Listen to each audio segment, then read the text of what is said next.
Why do you have to go?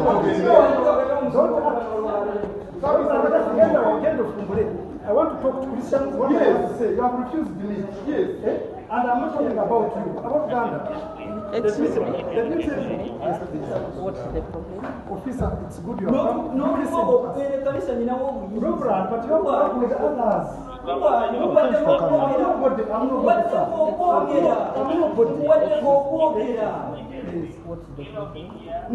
Officer, let him keep quiet and I say the problem, then you also talk. Okay? Reverend, don't shout and act. Let's listen and talk.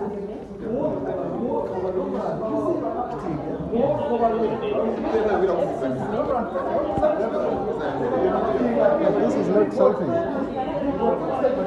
No, we can't entertain this.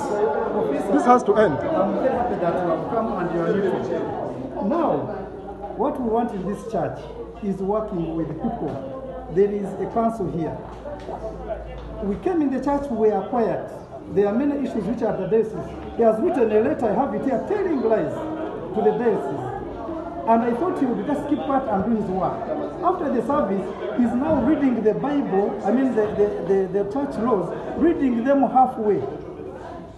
And not saying, he's organizing cleaning the toilet, he's organizing renovations alone. He's collecting church money. He has collected more than 5 million, I think 6 million now. He's using it and he's saying, Can we sit down and solve that issue? he doesn't want to sit with us. It's very bad. He doesn't want to sit with us. And we can't allow him to continue like that. Okay, now. But this has to end today. Officer, excuse This me. has to be the climax. I'm the elder in this church. It is okay.